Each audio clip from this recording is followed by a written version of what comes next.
ونصلي على رسوله الكريم أما بعد أعوذ بالله السميع العليم من الشيطان الرجيم بسم الله الرحمن الرحيم قال رجلان من الذين يخافون أنعم الله عليهم ادخلوا عليهم الباب فإذا دخلتموه فإنكم غالبون وعلى الله فتوكلوا إن كنتم مؤمنين قالوا يا موسى إنا لن ندخلها أبدا ما داموا فيها فاذهب أنت وربك فقاتلا إنا هاهنا قاعدون قال رب إني لا أملك إلا نفسي وأخي فافرق بيننا وبين القوم الفاسقين قال فإنها محرمة عليهم 40 سنة يتيهون في الأرض فلا تأس على القوم الفاسقين۔ حضرات محترم، گزشتہ سبق میں ہم یہ بات پڑھ کے آئے ہیں کہ موسیٰ علیہ السلام جب فرعون اور آل فرعون سے نجات کے بعد آپ بیت المقدس کی طرف جا رہے تھے تو اس وقت اللہ رب مصر سے نکلے تو اس وقت اللہ رب العزت نے موسیٰ علیہ السلام سے کہا کہ آپ اپنی قوم کو ان نعمتوں کا یاد دلائیں جو اللہ رب العزت نے ان پہ کی تھی، یعنی فرعون اور آل فرعون سے نجات دی جبکہ صدیوں سے یہ ان کی غلامی کے اندر تھے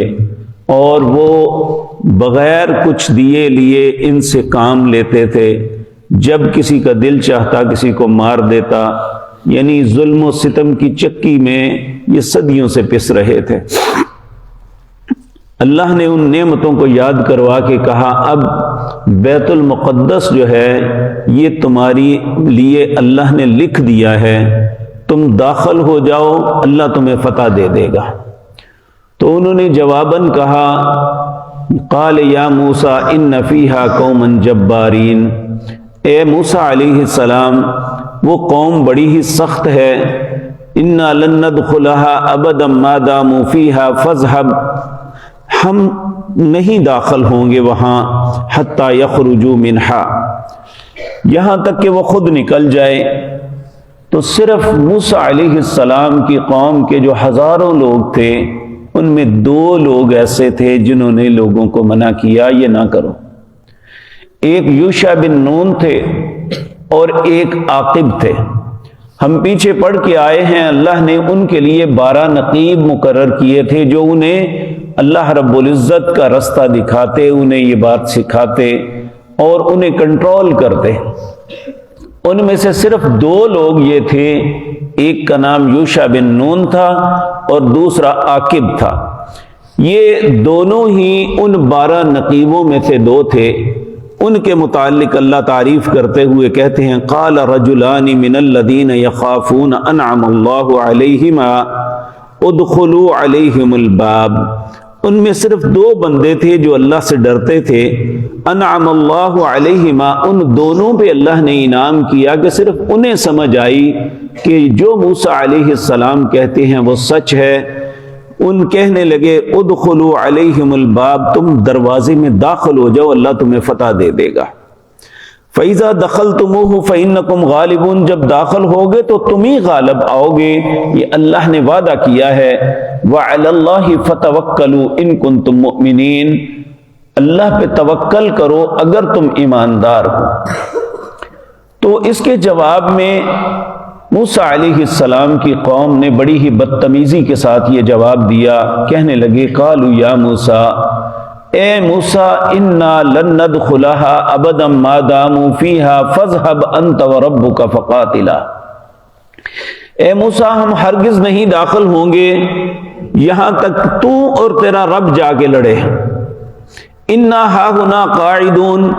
ہم تو یہاں بیٹھے ہوئے ہیں، ہم نہیں یہ کام کریں گے۔ اور یہ بات یاد رکھیں جب اللہ نعمتیں بھی دے، انبیاء کے احسانات بھی ہوں تو قوم ایسی ظاہراً بے شرمی کرے تو اللہ رب العزت ان کے ساتھ یہی سلوک کرتے ہیں جو ان کے ساتھ ہوا۔ جب انہوں نے موسیٰ علیہ السلام کو کوڑا جواب دے دیا فَاذْهَبْ أَنْتَ وَرَبُّكَ فَقَاتِلَا إِنَّا هَاهُنَا قَاعِدُونَ، تو اور تیرا رب جا کے لڑے ہم تو یہاں بیٹھے ہوئے ہیں، تو موسیٰ علیہ السلام اب اللہ سے دعا کرنے لگے کہ ان سے مایوس ہو کے قال رب انی لا املک الا نفسی و اخی، اے اللہ میں اپنی جان اور اپنے بھائی کے علاوہ کسی چیز کا اختیار نہیں رکھتا، فافرق بیننا و بین القوم الفاسقین، اے اللہ میرے اور اس قوم کے درمیان اب فراق ڈال دے، الگ کر دے۔ تو اللہ رب العزت فرماتے ہیں قال فإنها محرمۃ علیہم 40 سنہ، ہم نے صحرائے سینا جسے طے بھی کہتے ہیں اس کے اندر 40 سال تک بھٹکا دیا۔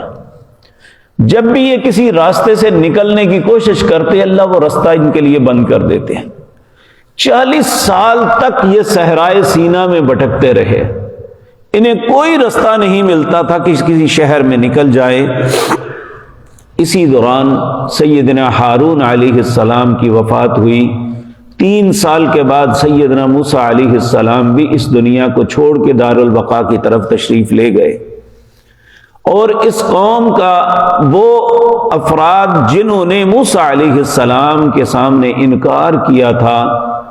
اکثر مفسرین لکھتے ہیں کہ ان میں اکثر و بیشتر فوت ہو گئے۔ تو پھر 40 سال کے بعد یوشع بن نون کی جو ہے قیادت میں اللہ نے بیت المقدس دوبارہ فتح کروایا، اور یہ اس دوبارہ ان کی بادشاہت بنی۔ اس کے بعد انہوں نے کیا کیا، یہ آئندہ آنے والے وقتوں میں سورت بنی اسرائیل کے اندر اللہ واقعات بیان کریں گے۔ یہ بدبخت ہر آزمائش کے بعد معافی مانگتے، ہر جوتے کھانے کے بعد اللہ سے طلب کرتے کہ اللہ ہمیں معاف کر دے۔ جب بھی اللہ ان پہ رحم کرتے یہ دوبارہ وہی کچھ کرتے جو پہلے کرتے آئے ہیں۔ آج دکھ کے ساتھ یہ بات کرنی پڑتی ہے، آج امت اسلام کا بھی یہی مسئلہ بن گیا ہے۔ جب بھی کوئی اللہ کی طرف سے آفت مصیبت آتی ہے، زلزلے آتے ہیں، تو لوگ کلمے پڑھتے باہر آ جاتے ہیں، استغفار کرتے ہیں، اللہ کے سامنے روتے گڑ گڑاتے ہیں۔ جیسے ہی اللہ امن میں مبتلا کرتا ہے، امن نصیب کرتا ہے، تو ہم پھر وہی خباثتیں، وہی گندگیاں، وہی غلاظتیں، وہی اللہ کی نافرمانیاں ہر بات میں، حتیٰ کہ اللہ کی عبادت میں بھی 1% بھی لوگ جو ہیں وہ دل لگا کے نمازیں بھی نہیں پڑھتے، العیاذ باللہ۔ آپ دیکھیں جمعے کا دن ہوتا ہے کس طرح مسجدیں بھری ہوتی ہیں، جب یہ نماز کا وقت ہوتا ہے تو چند لوگوں کے علاوہ کوئی نماز کے لیے نہیں آتا، اور کسی کو اپنی اس بے شرمی کا احساس تک نہیں ہوتا کہ جس رب نے مجھے پیدا کیا، جس کی زمین پہ رہ رہا ہوں، جس کے دیے ہوئے رزق کو کھا رہا ہوں، جس نے مجھے معاشرے کے اندر عزت بخشی، کیا اس کا حق نہیں ہے کہ میں اس کا سجدہ کر کے، رکوع کر کے، قیام کر کے شکر ادا کروں؟ اس بات پہ کوئی حیا اور شرم نہیں ہے آج ہمیں۔ اللہ ہم پہ رحم فرمائے۔ تو اللہ رب العزت فرماتے ہیں قال فإنها محرمۃ علیہم 40 سنہ، ہم نے حرام کر دیا 40 سال تک ان پہ، یتیہون فی الارض، وہ زمین پہ ہی بھٹکتے پھر رہے تھے۔ فلا تأس علی القوم الفاسقین، افسوس نہ کر فاسق قوم پہ کہ اللہ نے انہیں کیوں سزا دی، کہ اس بات پہ تعصف نہیں کرنا چاہیے کہ ان کے ساتھ کیا ہوا، جو کرتوت کرتے ہیں اسی کی سزا اسے ملتی ہے۔ اللہ ہمیں اچھے عمل کی توفیق عطا فرمائے، ہر برائی سے ہماری حفاظت فرمائے۔ دیکھیں ہم میں سے کوئی بھی انسان نہیں جو حرام و حلال کو نہ سمجھتا ہو، اللہ اور اس کے رسول کے احکامات اس تک پہنچے ہوئے ہیں، لیکن ہم میں سے اکثر لوگ ایک کان سے سنتے ہیں دوسرے سے نکال دیتے ہیں، ساری زندگی اسی اپنی خواہش کے مطابق عمل کرتے ہیں، اللہ اور اس کے رسول کے احکامات کی پرواہ نہیں کرتے۔ اسی لیے آج ہر شخص الا ماشاء اللہ، ہر شخص اپنی زندگی سے بیزار، اپنے معاملات پہ پریشان۔ یہ وہی معاملہ ہے جو اللہ نے بنی اسرائیل کے ساتھ کیا۔ ہماری پریشانیوں کا حل یہی ہے کہ ہم اپنی زندگیوں کو بدلیں، اللہ اور اس کی رسول کی اطاعت میں زندہ رہیں، اسی کے اندر دنیا اور آخرت کی خوشیاں ہیں۔ اللہ یہ بات مجھے اور آپ کو سمجھنے کی اور اس پہ عمل کی توفیق عطا فرمائے۔ اقول قولی ھذا واستغفر اللہ۔